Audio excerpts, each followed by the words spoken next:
Internet, did ye make some unholy bond with that goat? This is the only podcast about movies. My name is Matthew Kroll. And I'm Shahir Dowd. Matthew, would you like to live life deliciously? Well, I made that unholy Yeah, you did make a bond with a goat. Yeah, so I would say yes. I mean, have you ever... Goat stew? Goat stew? Yeah. Goat curry? Delicious, yeah. Yeah. No. Doing it. Yeah, okay. Welcome, dear listeners, to the only podcast about movies. Today, we will be discussing the film The Witch. I'm so glad we're doing this. I know I've been out of the country. The VVitch. The VVitch. Do you pronounce it the VVitch? No, I fucking hate... We'll get into that. Okay, but then I've been out of the country, so I was hoping we could do this earlier in the year, but I unfortunately, this film wasn't released in the country I was traveling to. Yeah, so with no sorcery could we get it to him. I was so tempted, and I apologize, dear listener. I was so tempted to step over to the dark side and pirate this movie. But you didn't. But I didn't. I waited. You stood your ground. I stood my ground because I felt like it was going to be a cinematic experience. Your moral horse ground. For those of you checking in for the first time to the only podcast about movies. Look for the other ones. They don't exist. They don't exist. We Google searched them. We Bing searched them. We even went on Alta Vista and found nothing. I admit it was only for a minute, but we found nothing. So don't even bother looking. Don't even go out there and look. There is no other podcast. Just trust us. Just trust us. Yeah, we're trustworthy guys. We're filmmakers. Yeah. How could you not trust us? Our currency is lies, and you should totally trust us. Yeah. We are two filmmakers based in New York City that love to talk about movies. Yep. We collectively, even though we don't often work together, we've worked on television shows, short films, music videos, a couple of feature films in there. One day, Shahir, you and I will work on a project. We should co-direct something so it never gets done. Oh my God, we would argue so hard. Let's make everyone feel real Which is what we love to do. We are on opposite ends of the spectrum. Hey, Matt, did you know I went to film school? Did I tell you that already? No, I've never heard that. For those of you who listen in all the time, I am that obnoxious guy who flounced my film school card hard, even though it wasn't a great film school. No, shout out to Victoria University. It was still okay.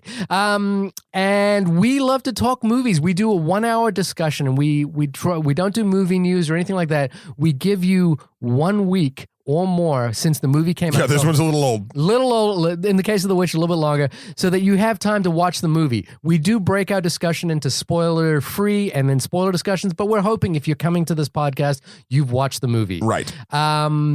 And we wanted to, again, we try to do things that sort of this backlogged, but again, Shahir's out of the country, and I did youth, so it was only fair. And this movie, The Witch, got re-released, and I'm really glad because I got to see it on a big screen. Yeah. If you like our conversation, or dislike our conversation, what? Impossible. Impossible. Write to us at onlymoviepodcast@gmail.com with your complaints, thoughts, concerns, or hit us up on Twitter at onlymoviepod, or our Facebook page. Or I dare you to leave us a review on the Apple iTunes store. Apple iTunes. Just like Jimmy did. Jimmy. He left us a review, a beautiful 5-star review. The two hosts are smart, seem to have real filmmaking experience. Look, just stop there. That's and vastly different tastes. They aren't afraid to disagree, but it keeps it tight. The guests have also been great. See, Jimmy's really liking it, and there's not even a slight to you hating fun or me being obnoxious, which I thought was coming.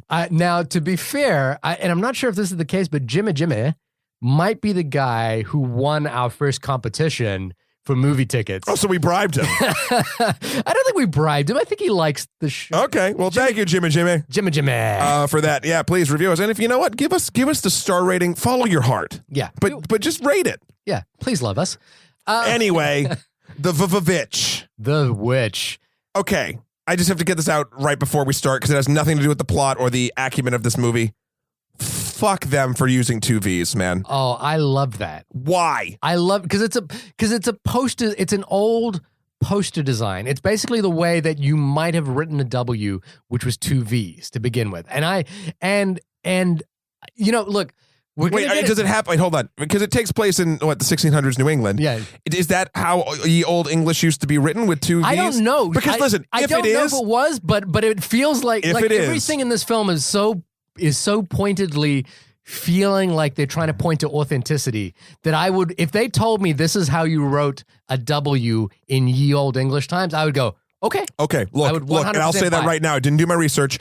If that's the case, I take it back. But if it's not, if it's some stylistic fucking bullshit that just has to do with like a font nonsense, like we need to make this feel different. Because I saw the trailer for this thing and I was blown away. And my buddy, when I was working over at True Sean, he turned me on to this trailer. He's like, "Have you seen this? Are you psyched for it?" And I was like, "Yes." Yeah. And then when the title came up with the 2 fucking V's, I did my typical fuck you. I mean, I was like, there's another reason that might be the case as well, and I think that's more of a reason that I'm reading into the film. Mm-hmm. But I dug that. I think it was cool. Just for again, we hope you've watched the movie at this point. If you haven't, the film is about a family in 1630s New England, around the time of the Crucible. It's my backyard. It is. Actually, I think it did. I think it took place in New Hampshire, technically. Yeah. Oh, New England, New Hampshire. No, but it did. Like where the land. I researched that part. It does take place. Is this your backyard? Is this how? I'm not kidding you. It could have been. It was in southern New Hampshire, or what is southern New Hampshire now. So a family is ostracized from their community, or takes a leave, banished from their community, and are moved to a barren outland without a local community around them, and starts being plagued by some mysterious disappearances. And one in particular, which is right in the trailer, the youngest member of the family is taken. Dun, dun, dun. So Liam Neeson comes in. Liam Neeson comes in and dials ye old English phone. I'm glad you gave us the preface, because I honestly was going to think it was the story of a young witch named Samantha who fell in love with a human mortal named Darren. Dick York, Dick Sargent, Sergeant York. And I mean, that was just from our music. That's what I was going off of. And her pesky mother. It's interesting because witch mythologies are, like, for example, the vampire and the zombie, as far as horror mythologies goes, are probably the superstars of horror. Yeah, you remember that there was that cartoon show, the Universal Monsters, where it was like Dracula in a car and the werewolf. I don't think there was I don't think there was a witch in there, was there?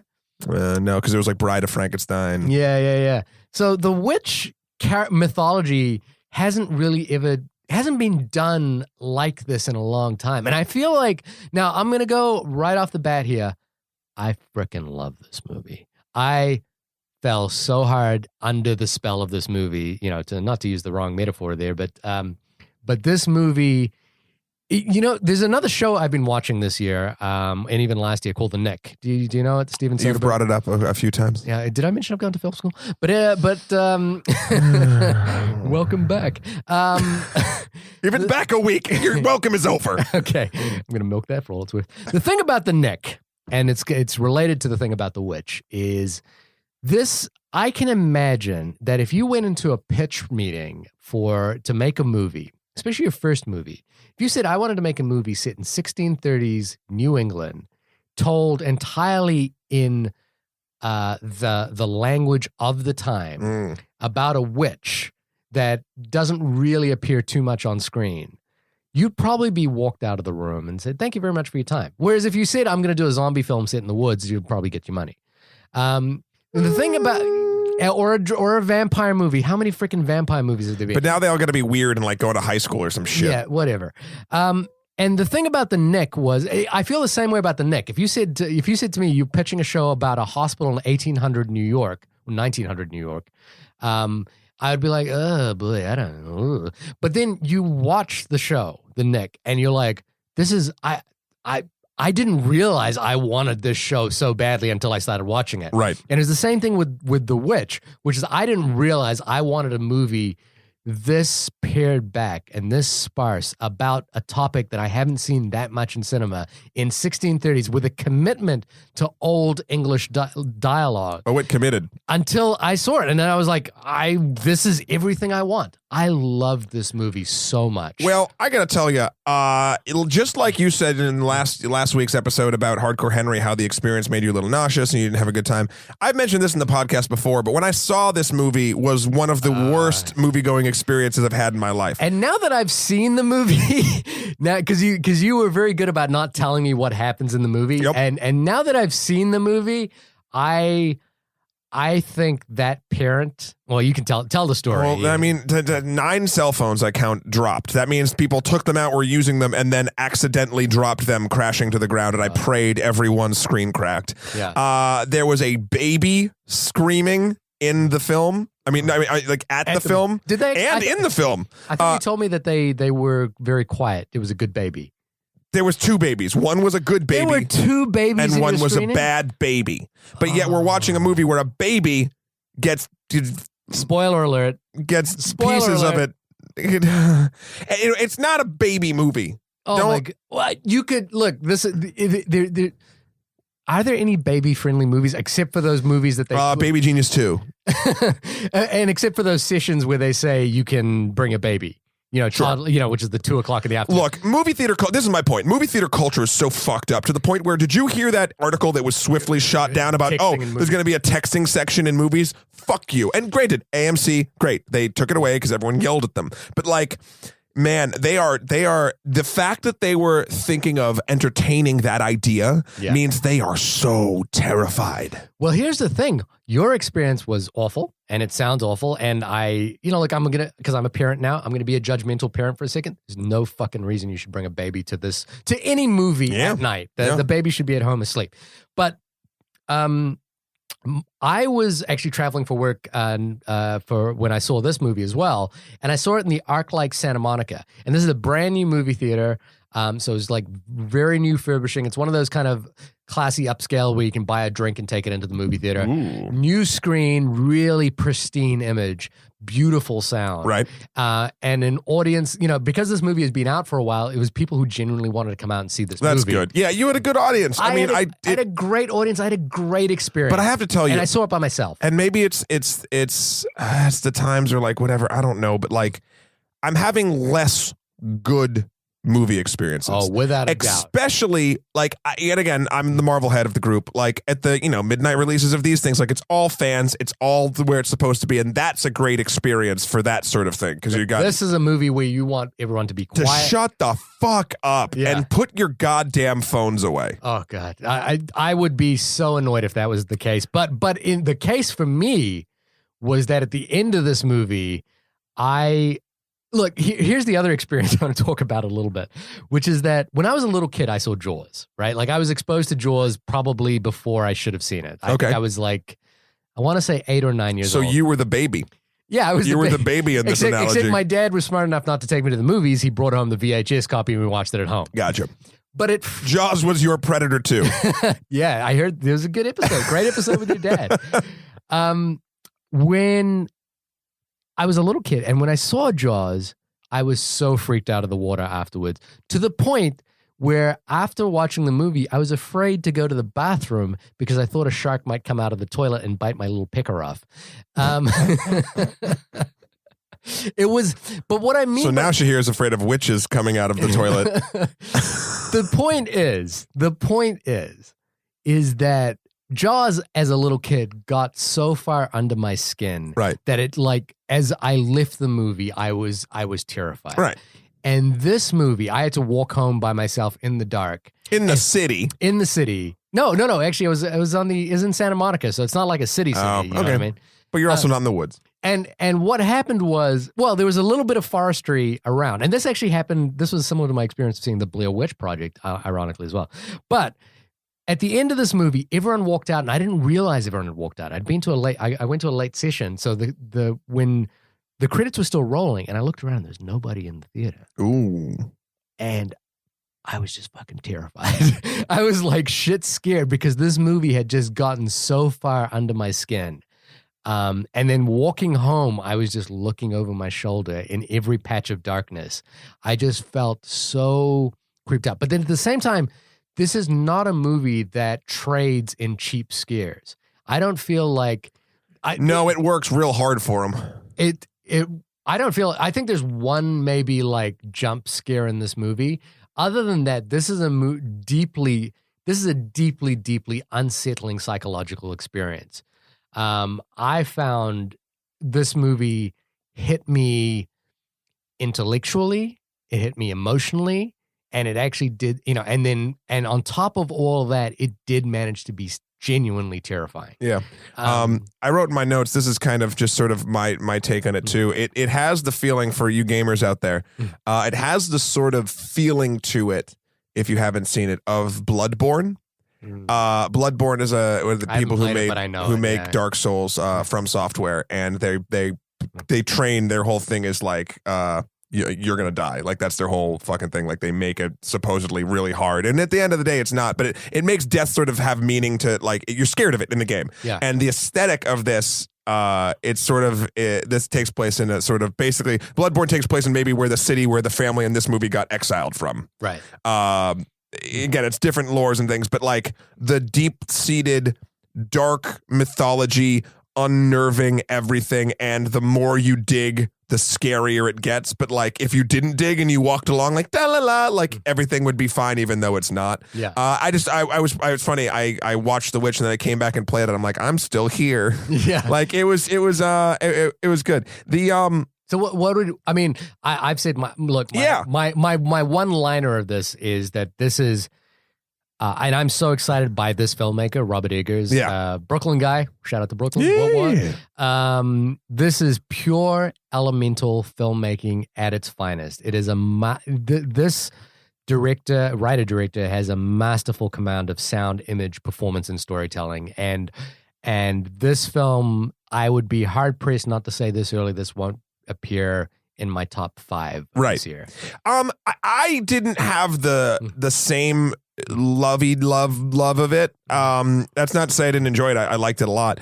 I did feel like, again, let's talk about everything you said is 100% true. I agree with it all. I do think it did start, for me anyway, to become very sort of predictable in a weird way again. But that's not, it's just like Hardcore Henry, just like, a couple other movies we talked about, like that's not a mark against it unless you make it one.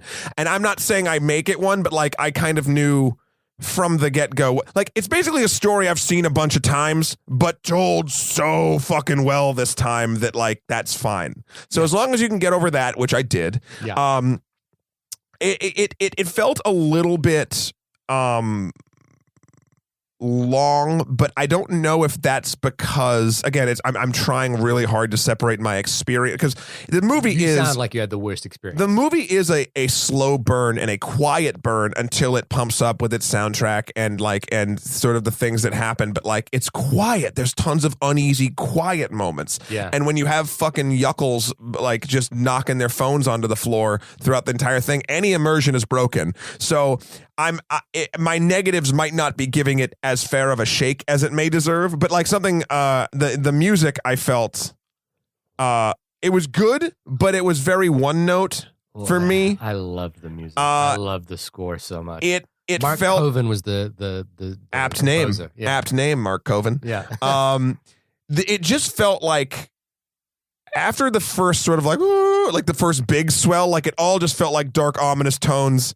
And into a big swell. It reminded me of until the chanting at the end. It reminded me of Johnny Greenwood's score for "There Will Be Blood." Remember? Yeah. It reminded me though, and this is why I know it didn't work for me, or maybe I wasn't in the headspace for it to work because of the audience I was around. But all I could think about was forgetting Sarah Marshall with the character Jason Segel's the Count Dracula. No, but his character worked on her show and he was the composer. But all he did for this crime show was dark, ominous tones, so it always showed him in the booth just hitting one note on the keyboard, going. And this music is not simple. I'm not saying the music is simple like that, but it kept just sort of hitting the same notes for me. And so I was just like, dark, ominous tones, and big crescendo. Okay. No, it for me, and I could see that it's not simple in. No, it's not. It's so, but it's one of those scores like Eyes Wide Shut, for example, where it feels simple if you think about it, but it's doing so much work. Yes, and that's honestly that's the whole movie. This movie feels so simple if you aren't in the engrossing headspace that it works very hard to get you in. You can tear it to shit. And that's again, it's so funny. I very rarely say I don't like this. This is bad, and then apologize for thinking that way. But this is one of those cases. And again, I don't think it's a bad movie. I think it's a great sort of refreshing, especially in this fucking schlock nonsense of horror that we're kind of in currently. Yeah. Like- This is true adult horror. You know, and I mean, there, you know, I've read criticisms, you know, like on IMDb, which is like, Yeah. oh, this movie ain't all that, and it's so unscary, and it's, you know, like if you're not in the headspace of this film, you could certainly walk away going, because I feel like the headspace of what you're looking for in those situations is you're looking for the jump scares, you're looking for the, you know, like, Would you call it 4-quadrant filmmaking? Is that what you yeah, call it? 4-quadrant filmmaking. Like, that's what horror is now. Like, it's the same shit. Like that. And again, that's not what this movie is. Going back to last week, going back to Hardcore Henry, this is a movie that, like Hardcore Henry, is for a certain audience. Yeah. It's for you, Shahir. I mean, it's for like, yeah. But like, this movie spoke to me so well. I think the problem that I had due to everyone else having a problem in the audience really was, this is the catch-22, right? So we're saying that this movie is brilliant if you're in the headspace for it, right? Yeah. But is it the film's responsibility to engross you enough to put you in that headspace? You know what I mean? Like, so it's that, again, it's the cylindrical sort of, you know, who came first sort of nonsense. And I don't know the answer to that. Like, I think, but it's the same thing with Hardcore Henry, same thing with anything of these like specific types of movies. If it's not going to hit these 4 quadrants, it's not going to engross everybody. And now in this day and age, when people think that the fucking movie theater is their goddamn living room, that's going to break it for me. For sure. And I can totally see if that, look, the experience you're describing sounds terrible. And that's all I'm going to say about that, because I don't want this to be the only podcast about Matt going to watch The Vitch. Yeah.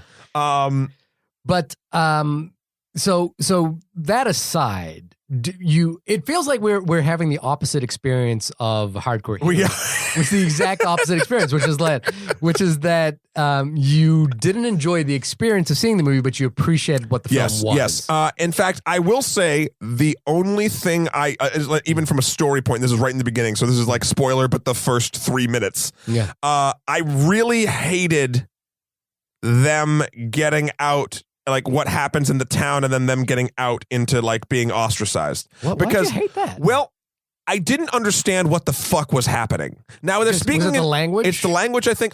Do you know why they were cast out? Yeah, because Ralph Ineson's character William was he was a man without hubris who felt that his brand of piousness, his Christianity, was holier than thou, and it suggested in that scene that he had taken the teachings of Christ too far. So I'm suggesting, like, you know, he might have engaged in self-flagellation. He might have like whipped some other children. He was a person who believed that he was more pious than thou, holier than thou. So that's why they kicked him out? That's why they kicked him out. And basically the township was saying, no, this is not how we're going to live our lives now. We, you know, like he basically, and because he says in his opening line, why hast thou come to this place to find the kingdom of God?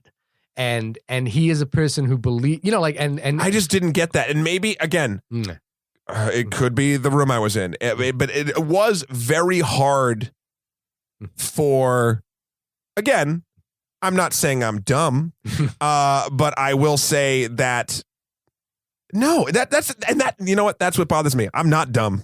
I'm actually pretty smart when it comes to this sort of shit. Yeah. And I didn't get this. Right. And again, it might have been the language thing as well, because I think it's part that, because and also his voice, it's an English actor, and he's speaking and his voice is amazing. Now, Ralph Ineson, the guy who plays William, the father, you might have seen him in Pirates of the Caribbean. He's been in a few other films as well. I know him best as he was a character in The Office who was David Brent's in the British Office as David Brent's like hero. He was like the guy that David Brent always looked up to. I can't remember the character's name, but then in this film, he is so perfectly cast. Yeah. Like, you know, again, I've always seen him as this kind of comedic figure. And here his voice and his performance is so terrifying. And there's something about, to me, the language, which is, you know, the worst analogy is it's Shakespearean, which is not necessarily the same style of language as Shakespeare, but it's that thing with Shakespearean language, which is that you have to like get into it for a few pages. It's the proto language to the way we speak. Yeah, but it takes you, as a reader of Shakespeare, it takes you a little while to get into the rhythm of it. And you know what? That's probably the problem I had in the beginning, because it throws you into probably the most talky moment of the movie. Yeah. and it's instantly in this dialogue I was not prepared for. And then it just goes into a lot of silences. And like when they're moving and when they're out there and they say one or two sentences, but like when they say one or two sentences, it's not a conversation a lot of the times. And I could have the time to sort of get what they said. Right. Yeah. So that's probably why. Again, I had. I know you didn't have the problem. I didn't have the problem, and I was absorbed from the first moment. I thought that opening was just amazing, what I loved about it as well is the film starts on a close up of Thomason, who's played by newcomer and Anya Taylor-Joy. Is she going to be in that neon thing? Is that her? Yeah, she might be in the new Neon Winding Refn film. The Neon. Is she in that? Devil, the Neon Angel, the Neon something. She's not in that. Sorry. Oh. So okay, ignore never mind. Nicholas Winding Refn's new film, which you can watch the trailer and has nothing to do with the discussion we're talking Sorry. about. It starts on a close up of her and then cuts. It's amazing because it basically does a cut to every child in this film. And there are four or five children in this film. One, two, three, four, five. Yeah. And it cuts to them. And they all kind of look the same. So it's kind of like hard distinguishing them. Mm-hmm. And then you see, and then basically they're having there's this voice talking, basically trying to give his defense of why they're out in New England. These are English settlers who have come to New England searching for the kingdom of God. And the spoiler alert, the Native Americans had it. And then the judge, basically says you are hereby banished, and that's when Anya Taylor-Joy turns to the father for the first time, and we see the father for the first time. So it is a slightly disorientating. It's not like there's no establishing shot. Yeah, that is true. Also, no establishing shot. It's just a close up, and I get why they did it. I love why they did it. It was just the combination, I think, of all of those things that did not work. Because again, maybe I wasn't. It didn't. Here's what it didn't do. This is, again, from a technical and from a filmmaking and storytelling aspect, yes, they did a wonderful, sort of innovative, cool thing. Yeah. The problem with that is it doesn't set you up to be ready or to be excited, in my opinion, about the rest of the movie. Like, it didn't set you up in that way. It totally did it for me. Right. I could see where that, and especially and here's a movie you're releasing knowing it's not going to be everyone's cup of tea. It'll be someone's very specific, wonderful favorite cup of tea. Yeah. But like, to do that again takes balls, and I appreciate it. You can tell, I think it just, for me, I would have liked it to start sort of a little bit differently. But you can tell that the director was really steeped in this world to the point that they felt confident to like start that way. And I again, if you get on the train in the first carriage like right away and you don't miss the train, sure, you're gonna love it. Yeah, and it's funny that now I'm just talking about it and how I was talking about Bloodborne. Bloodborne's kind of the same way, and I don't have a problem with it, maybe because it's interactive, but like, you're thrown in this world and you have no fucking clue. Like, there's a hunt going on in the city and it's dangerous, and like no one's coming out of their houses and they're calling you a hunter and you don't know what the fuck's happening, and like you have to learn it, like you have to actively want to, and that worked for me in that. I don't. Again, maybe it's the theater. That thing though, which is the film doesn't pander to its audience. No, and that's a good thing. Let's finish my thought on that. It is a good thing the way the movie opened, even though it did not work for me. Yeah, it's just so funny. This is the exact opposite experience. I know. I didn't want it to be. But this film is so well cast. The children in this are amazing. The adults in this are amazing. And it's, I'm working on that elusive first feature right now. And it's like, I watch this film and I just feel it's, when we had Paul Trello on the show to talk about World of Tomorrow. Yeah.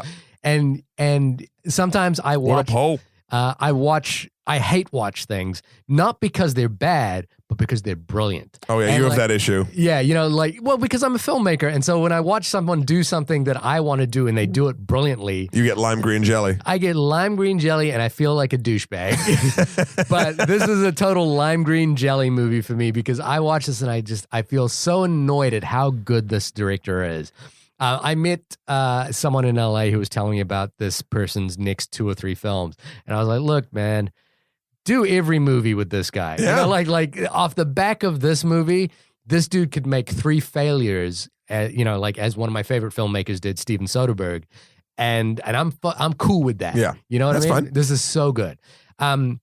This is such a well cast movie, and they did the thing. They very specifically said we're committed to this New England 1630 language, and so it's written very specifically in this like. Did ye, you know, like you said, did ye make an unholy bond with that goat? With that goat. The only Old Englishy word in there is ye. And all the actors are from England.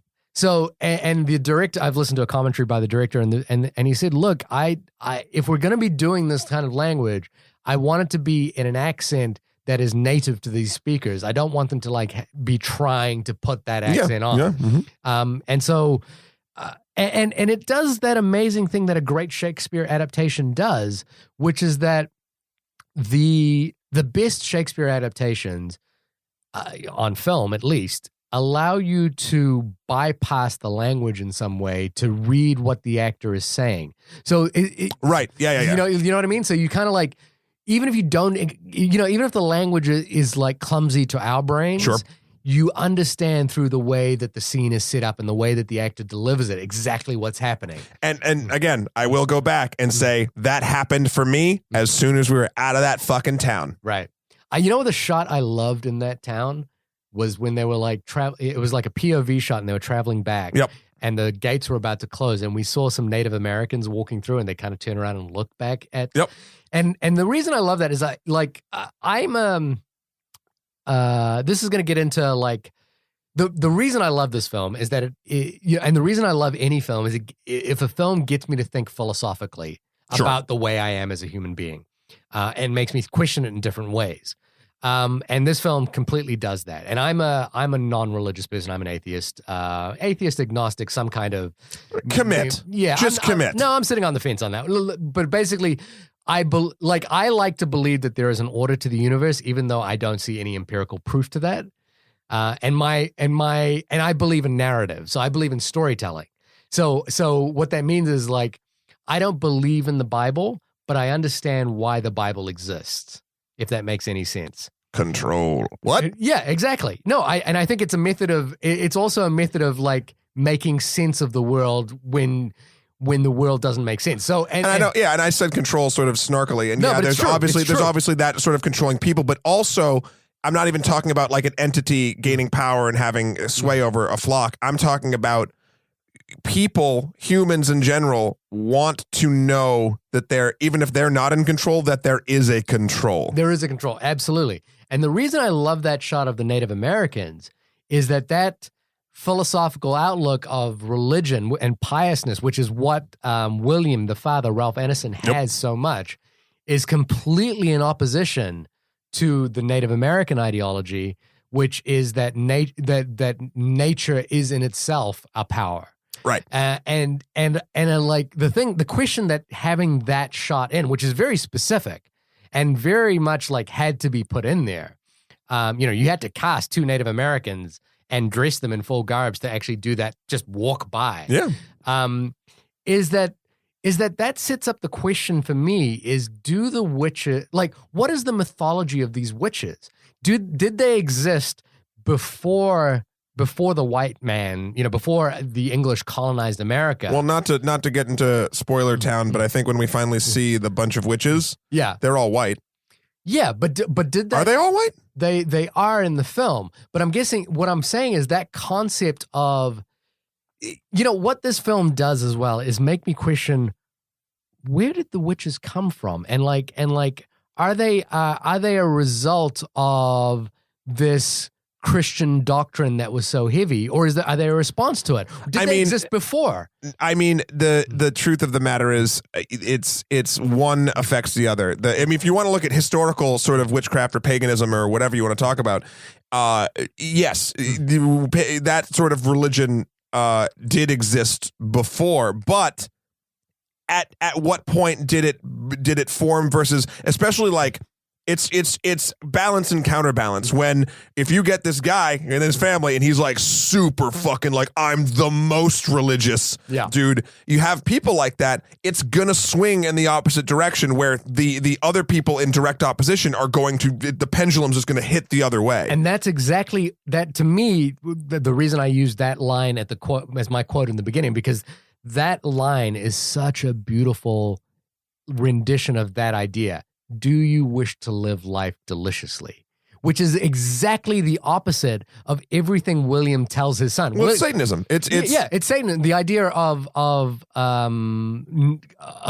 living life at the most selfish, at the most individualized, right, as opposed to collective. And Satanism has some interesting aspects. Again, when I was paganism, younger and gother, I researched. I read the Satanic Bible. I did all that stuff. But like the at its core, the true Satanism is basically it's selfish, but it's this weird form of selfishness, which I'm not a Satanist, but I can see how this works. Yeah. Where it's you do whatever makes you feel the best is basically how it sort of boils down. What makes you feel the best could be doing a ton of charity work. Yeah. Because I go back and forth on this all the time, but like the reason people do anything good is because you get a shot of dopamine in your brain making you feel good. Altruism has its there's no such thing. Yeah. That's the weird true part. Yeah. We're getting a little bit headier. We're going into space. No, but the reason I love this movie is it got me thinking in that way. And then I like this conversation more than I like the movie. Well, but then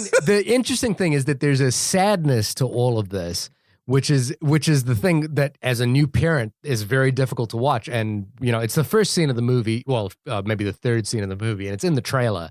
But a baby is stolen. Yes. And that little dad part of my brain, like, I don't know what it is, but, and I don't think they explain this to you when you become a dad, but every child you see is your child from now on. So anytime Shahir, that's illegal. You can't think like that. You have the one kid. You can't take the rest of them home. I want to love all children. All the children of the world. You're ignorant. No, but like, so anytime there's a baby on screen, I see my baby. And especially when they're the same, this similar. It's just like me when I see Iron Man on screen. It's like it's me. Yeah.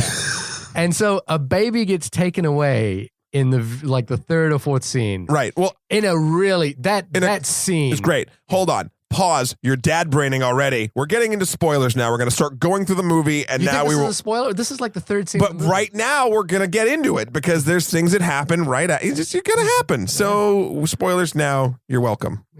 Continue your story. Okay. What happened to the baby? Oh my God, that baby got taken. Oh. Dude, baby got taken. And then they do that thing, which is I really like, just fucking terrifies. Like me, my dad brain goes like, is like they hold a knife up to the baby, and like it's a real baby and it's a real shot, and I'm like, oh my God, I hope this baby doesn't like freak out at this moment and like pull its hand up towards the knife or anything like that. And I was like, and I've shot a scene in a film with a baby before, and the mother was just off screen, and the baby was crying, and we put them in a fire, and it was nothing dangerous, but. But like I've heard and I've felt the mother's fear. Sure. And so that scene just terrified me. But then the film goes all the way there, which is that the witch basically murders the baby and turns it into like a pile of goop or something like that. Does she drink it? I forget. I don't even, it's shot very like, oh fuck, you imagine the worst thing possible. You imagine the worst thing possible. And it's played to that amazing score. And then we see the witch either transform or we see some sort of process happening. Mm-hmm. And it's interesting because, like if you think about the reference I mentioned at the beginning of the film, Jaws, you never see the shark, Right. And in this one, they open up with saying, there's a witch out there. And we don't know if they have special powers yet, but they're real and they're going to go there. Right. And so something that this sort of grabbed me again because this was filmed sort of in my backyard in a weird way. I played a lot in the woods when I was a kid. So did I. Actually, And when you're younger, and I'm not even talking like little kid. I'm talking like maybe 16 or 17. You do see things in the woods that are unnerving and that you can't explain. Oh, and if you the thing about being in the woods as well is if you come across another person at a distance. At the wrong time of the day, it is genuinely terrifying. So we used to go actually camping up in a town called Alexandria, which back then, when my dad had a cabin on the side of a mountain, running water, no thing. We had a big iron stove up there. And it was probably very similar to the way that they were living in this movie. Yeah. It was a camp. It was not a home. There's no power. There's no anything, right? Yeah. We used to go up there. It was beautiful. There was a shooting range right off the deck. Like it was a glorious New Hampshire live free or die time. But me and my friend Justin, whose dad co-owned that place with my dad, we would go exploring. We would go exploring all throughout there. And we climbed to the top because it was halfway up a mountain. And we climbed to the top of this mountain. And at the top, there's a clearing. And it looks like old, again, probably around this time, foundations. Yeah. Just holes in the ground with stones built out. Yeah. And old farm equipment, but old, like not motorized farm equipment rusted in these holes. You go, and we saw something off in the distance, and it was getting dark.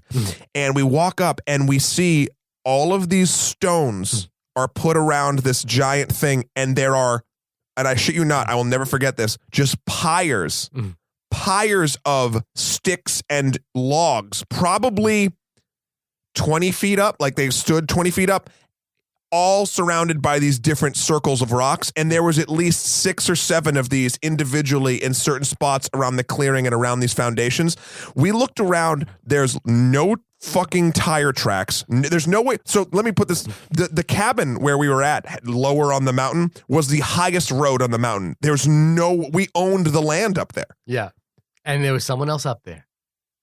And doing... It was built ritualistically. Yeah.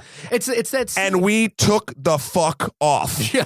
Went back to our cabin and did not sleep well. No, I can imagine. That's the thing about like sleeping in a cabin in the woods. Yeah. Which is another great movie. Yep. Is that there is danger on the other side of that glass. Luckily, we were heavily armed, but that was probably the only reason I was fine. But that what you just described also reminds me of like the most terrifying thing in the Blair Witch Project was when they would come across just like a pile of stones. Yeah. That was like organized in a way that nature should not organize these stones. So then the interesting thing is, so the film sets up, there's a witch. Yep. They're in the woods. But whose fault is the baby that disappeared? Exactly. And you've got this character, Thomason, played by Anya Taylor-Joy. And the question that the film sets up, or the game that the film starts playing is, who is responsible for the witchcraft, for the witch? Mm-hmm. And the film, and it's about this family slowly tearing itself apart, which I think is just fascinating. And they do it in really interesting ways. So you've got Caleb, the youngest son, who's kind of growing into puberty. And he looks upon his sister slightly lustfully. And it's creepy and it's awkward and it makes you feel uncomfortable. Yeah. But you see, and then you've got this father, William, played by Ralph Ineson, talking about how any human being is born in sin. And we are such sinners, and we must be forgiven for our sins. And you can see sin all around this family. At least their concept of sin is just pervading everything that they have. The only person who lives without sin, as far as they know, is the 2 twins, the baby who's just been stolen, and the mother. Everyone else has some element of sin as the Christian doctrine. And so you can see how that, like, and it's little things like William doesn't tell his wife that he sold her cup. Oh, that fucker! In order to buy traps, but that is a sinful thing, and you can see how like that is going to slowly play its way into the way this witch is going to destroy this family, Caleb talking about like kind of looking at his sister in that sort of slightly lustful way, and then you've got the ultimate sin. Which I think what this film really plays into, but you're sort of not sure about Thomason for the girl herself. Like, was she responsible for this? I never actually questioned it. Well, the way she responds to the way the baby is stolen seems to be very matter of fact to me. Like she's kind of like, oh, the baby was taken and we'll just continue living life now. And like someone asked that question that she is the witch. You know, like I think it's one of the little twins. It was like, she is the witch. And then Thomason plays along and says, I am a witch. And yeah, she wants her. I remember yelling at other little kids or friends when I was younger to just be like, to buy into it. Like, yeah, go away. I'm done with you. Like, sure, I'm bad. I'm evil. But doesn't that seem strike you as a strange thing to do, given that the baby has just been stolen? No, because I don't think. Look, I think they set up from the beginning that she already is sort of a little bit of the black sheep of the family. Like she's not.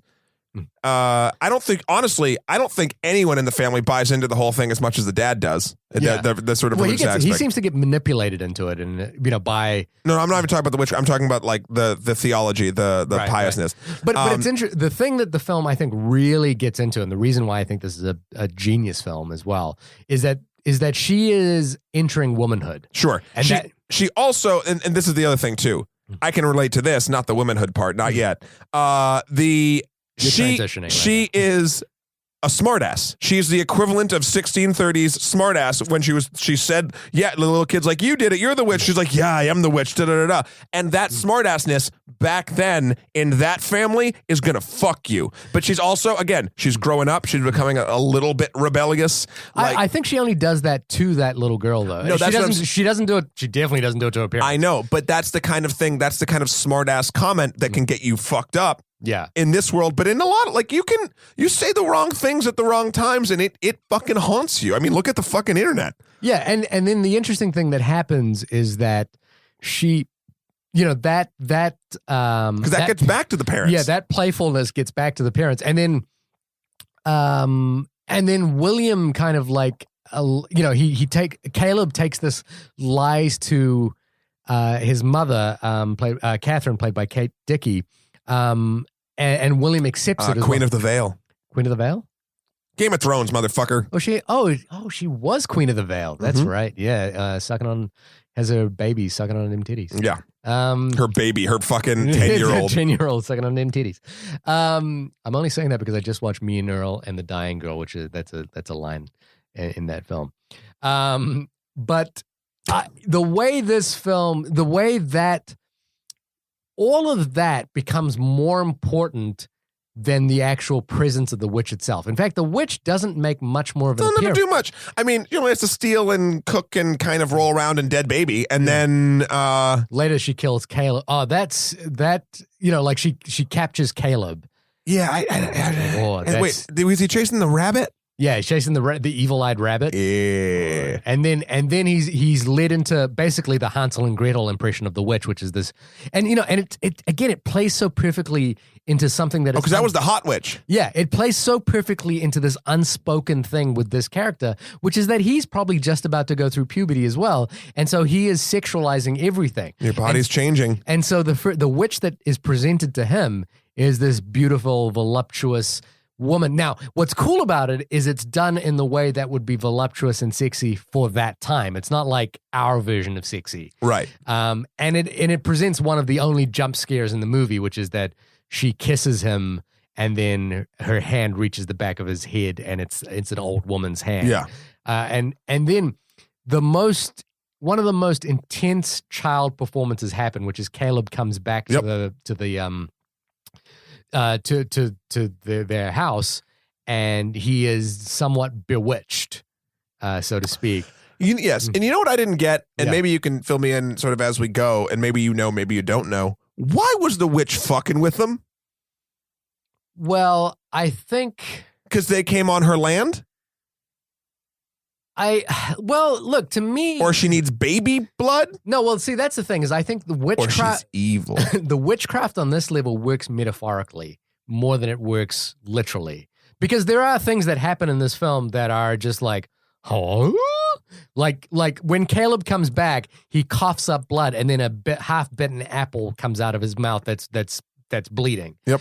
Hey, and- witches bewitching. Yeah, and if you were like watching that in any scene and be like, what? Let's get, I always remember Eddie Murphy doing his impression of what it would be like if a black dude was in the Poltergeist movie, which is that the first time the Poltergeist shows up, you're like, let's get the fuck out of here. Whereas like white people be sticking around. But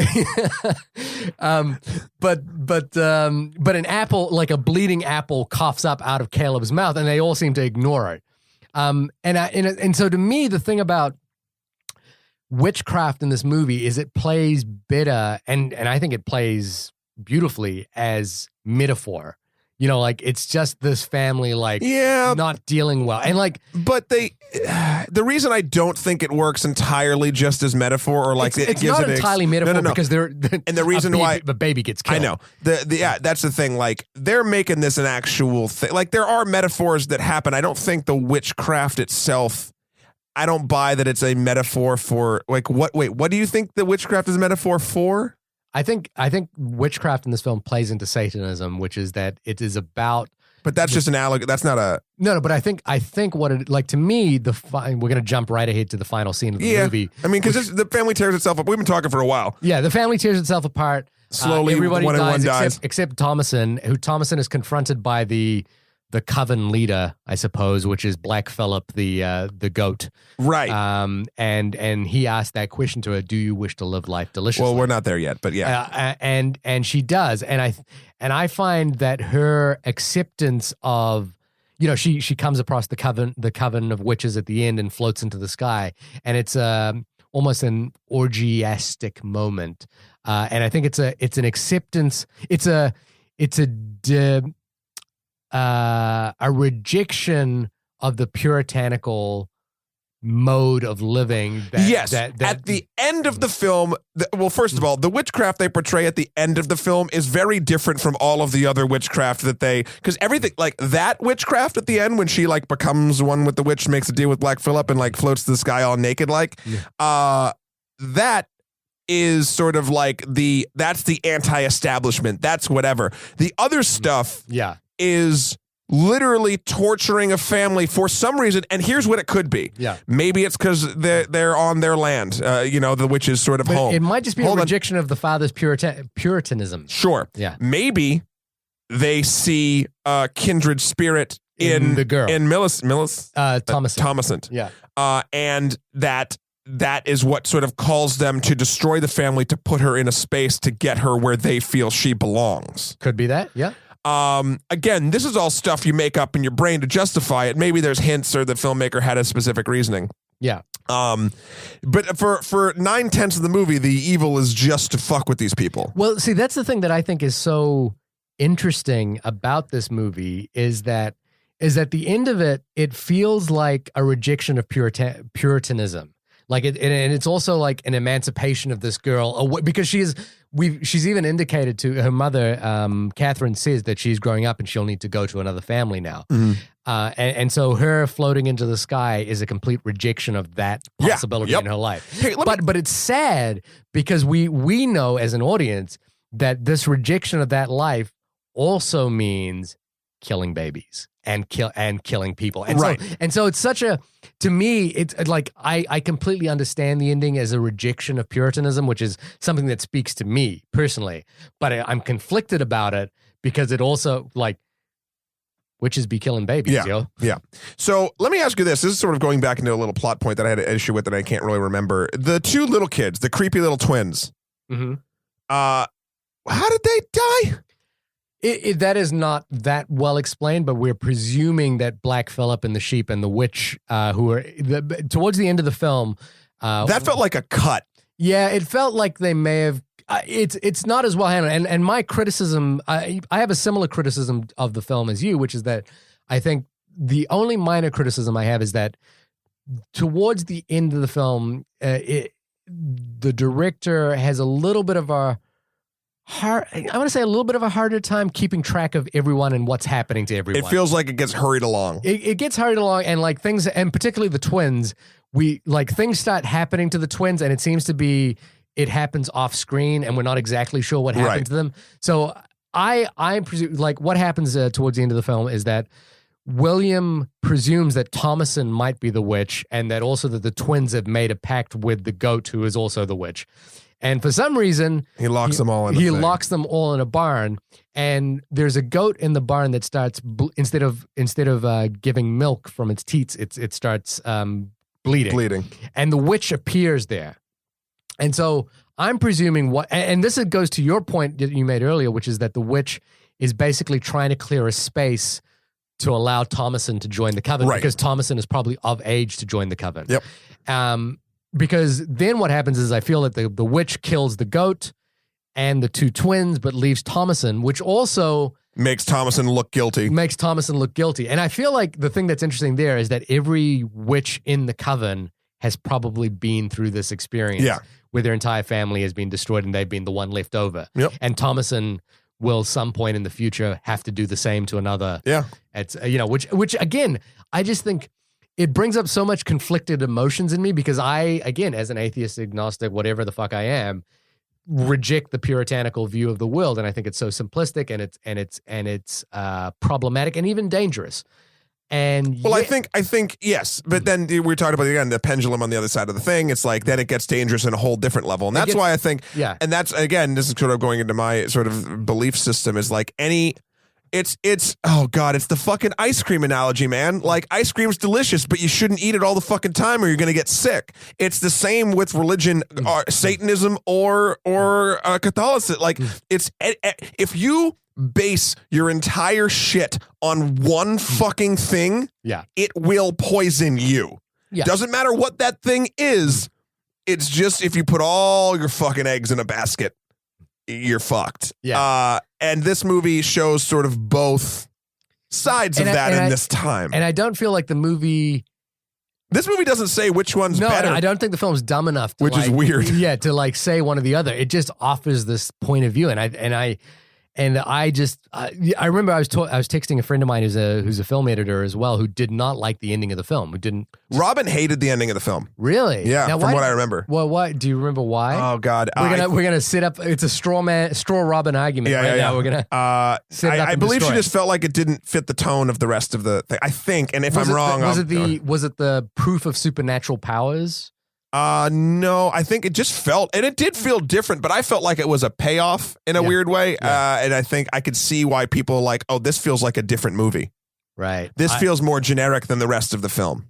No, to me, it was just the perfect escalation of everything that had happened. Yeah. And I was getting really sick of the score by then, I will say. Oh, no. I like the chanting once it hits. Oh, I loved it. I loved it. And oh, man, that voice of Black Phillip. So Black Phillip, oh, yeah. So let's talk about that. Then we got to do final thoughts. Black Phillip, finally, this goat that eventually kills the father.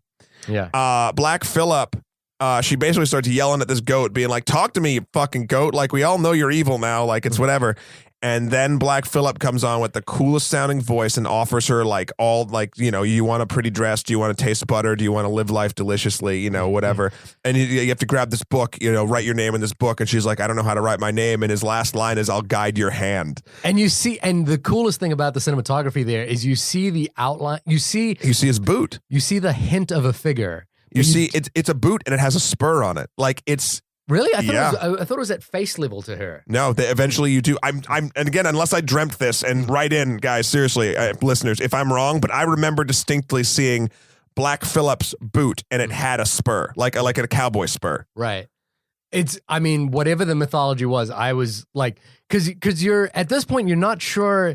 You're still wondering if Thomason is the witch. Yeah. And you don't know like how. And finally you hear him speak. And it's like, and she's talking to him. She's like, can you hear me? Do you understand my English? And then there's silence. And then. Yeah. And then you see, I just like that was a great moment. That's to me is the definition of true horror. I think what Robin had said was it could have ended right with her signing the book. No, yeah, it could have, but I think, and again, I hope I'm not. I loved seeing the witches, and then I like like boobs, butt mainly.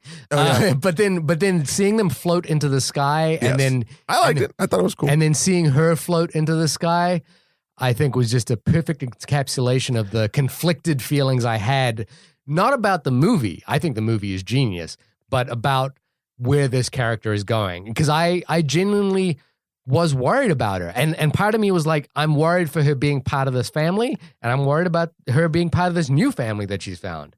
And it because one of the things that I always think about religion, and write in if you're a religious person, is that I think most religions are not places for women. I don't know enough. I think a lot of religions tend to not be kind to women. Not treat women's the distinction between it feels to me the long-standing old school religions. I can see that. Yeah, not being kind to women. So this again, pendulum swinging the other way. Women ain't gonna be kind to you. But then I'm conflicted because she is basically entering a new family, which I think. Which you could argue is being led by another man, and in a way that is also equally dangerous. Right. Not and again, I don't know. but very dangerous. The interesting thing about Black Phillip is, yes, it's a man, but it's not a man. It's a thing. It's a thing. It's an entity. But do you feel that the witches themselves are beholden to that entity? And it feels like a masculine entity? The witches in this movie are no, I don't think gender takes a point in Black Phillip, but it is a sort of thing where it's like, well, it's interesting that Black Phillip is a male voice. Clearly a male voice. Sure. But if I have to pick, again, that's just tone to me. That's like what sounds strong and dark. Right. Yes, that happens to me, a man's voice. It could have been a female's voice, though. That like you could have done Black Phillip but not on a animal level. You can't do that. You would not get the same type of fear. You'd get a psychological fear, but you would not get. I think I disagree with you. I think you could have had a female voice, but I think it's a specific choice. Well, think about it. Think about it. Think about the different types of creepy voices that you hear in your head every day. You don't? Yeah, but I'm saying, like, to me, you could have a creepy female voice, and it would work. Yes, but the power. You're saying you're getting to something dangerous here, which is you're saying that only a male voice would be scary at that moment, which I just disagree with. I'm not saying that only a male voice would be scary at that moment. I'm saying if you're trying to, there's different types of fear. Yeah, that voice. It just happens to be a male voice in this particular moment, is the most scary voice I can think of. That you can think of, but I think as you could have a female voice in there and still be scary. And it's interesting because from our point of view as the watchers of this film, the one presence of evil has been femininity. It's been women. And so to choose to have that voice be the voice of a man, to me, is an interesting choice. And I'm saying it would make logical sense to me if that was the voice of a female, because the voice of the antagonist presence in this film has always been female. I know why they chose not to do it then from a structure standpoint is they don't want them to think that Black Phillip is the witch. The witch has been entirely female the entire time. Right. You have a female voice, but it's now the witch talking. But Black Phillip, but it doesn't have to be the witch. We've established at the end that there are many. I know, but they're witches. trying. Can we agree that they are trying to make Black Phillip be like he's the devil or some dark entity? And it's an entirely made up thing. There's no reason why the devil can't be a woman. I know, Shahir, you're not following what I'm saying. All I'm saying is they picked the right voice. They did. And that voice happens to be male. And I will say this. I'm not saying a woman's voice can't be creepy or scary. I'm saying in our dumb lizard brains, a deep tonal voice like that's also a fucking whisper. It wasn't deep and tonal. That's the thing that was creepy about that voice to me. It was that it was soft. But it was deep. I'm not saying... Listen to it again. Yeah. It was deep, it was soft and whispery. It took this, what would normally be sort of a masculine sort of grumble, down to a whisper, and it made it so off-putting. But the thing that about what you're saying that kind of troubles me a little bit is you're saying that in order for it to be lizard brain scary to the audience, it needs to be a male voice. And I'm saying it needs to be the tone it was. And I'm going to deconstruct this even further. Let's say it could be a woman. Yeah, and that's what I'm saying. But I'm not saying they could have had a female voice. Black Phillip could be a woman. The character could be a woman. We are assigning gender based on the tone of the voice. And I think that's an interesting choice that the film makes, which is that because they could have had any voice in there, and this voice is creepy. You're going back and forth. Now I'm getting confused as to, do you have a problem with it being? No, I don't. I think it's interesting that it is a male voice because the antagonist voice in this film, or the antagonist in this film up until this point, have been female. But you're saying interesting in the way that you say interesting when you don't like a thing. No, I think that's your polite way of saying. I find it interesting because it brings so much conflict in me personally. Because on the one hand, I like that essentially the film kind of makes a stand towards emancipating this one character, Thomason. Yep. Like it's like she is broken free from the Puritanism that would inevitably and being reshackled into another baby killing. Yeah, exactly. And I think that's interesting. Now, it could be a female voice, and it would still be interesting to me. You know, right? Sure. And there was just something about the way you said that it could only be a male voice. The point I never actually said it could only be a male voice. You kind of put those words in my mouth. What I said was the perfect level of tone and everything. I'm saying was a male voice. Yes. If something that is threatening. Yeah. Could only be male. No. What are you going to be scared of more? And this goes back to what is again, normally in and this isn't always the case. This is just like in humans, like a lot of times the female of the species is far deadlier than the male. Yeah. But like to me, a lot of times, depending on what it is, if we're going solely on voice, yeah, a dark, deep, male, whispery voice to me is scarier than. And that's fine. But I don't think this film has to do that. And I think this film could have equally had a female voice in there that would have worked just as scarily. What I'm saying is, I think they made a conscious choice to make it a male. Sure. Of course they did. This movie was well thought out. But what's the point? Well, you're saying that. I'm saying it's the perfect voice. That's all I'm saying. But it also and you've built it into this weird you think only men are scary. Well, that's just what you said. Is that to you the most terrifying voice is a deep male voice, right? Which is the voice that they used. Yeah, but I'm saying it doesn't. If they found another voice actress or a female voice, that could be equally deep and terrifying to you. Sure. Right. That's what I'm saying. It could equally be a female. What I'm saying is, it's interesting, and I think it brings up a lot of questions that they chose it to be another male voice, given that the sole antagonist of these films has been a female presence. And again, I think they did that on a sole story structure moment so that you didn't get confused that the witch and Black Phillip were the same person. I think they wanted you to think that there was a rational explanation. That there was. Well, that's what I said in the fucking beginning. That's what I said. Rewind the tape, Shahir. What I'm saying is that just from a structure standpoint, and again, we've said Black Phillip is a thing. It's not a man or a woman. It's a thing.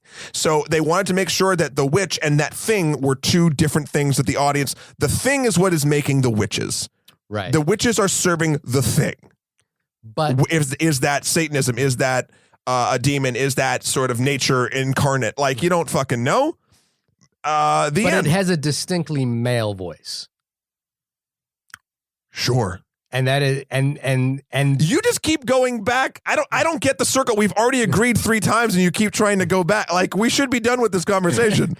I mean, it's just something you said about it could only what you said was it could only be scary if it was a male voice. I don't think I said that. We'll go back. You did say that. We'll go back. Like, again, the conflict that I have and the thing, part of me enjoys the idea that Thomason is emancipated from this male patriarchy in this film. Like this male top-down society that chooses where she goes and where she'll end up. Sure. And now she is being basically emancipated from that. I know. We said we both said this shit 3 times in a circle. Let's just finish it up. But it's interesting that she goes into another family that is into ostensibly a new family with a male voice. Meet the new boss, same as the old boss. Exactly.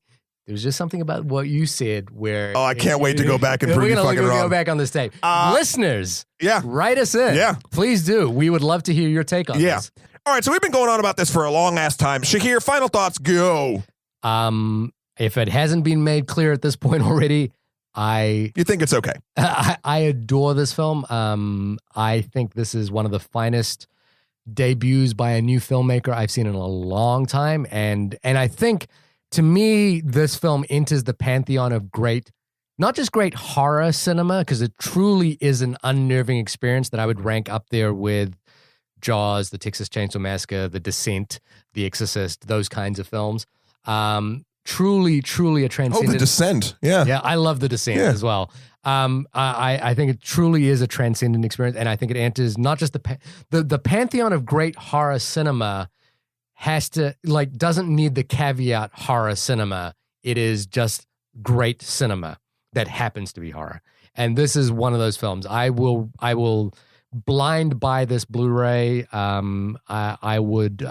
think this is a masterclass in filmmaking from such a young filmmaker, which is why I watch it with lime jelly.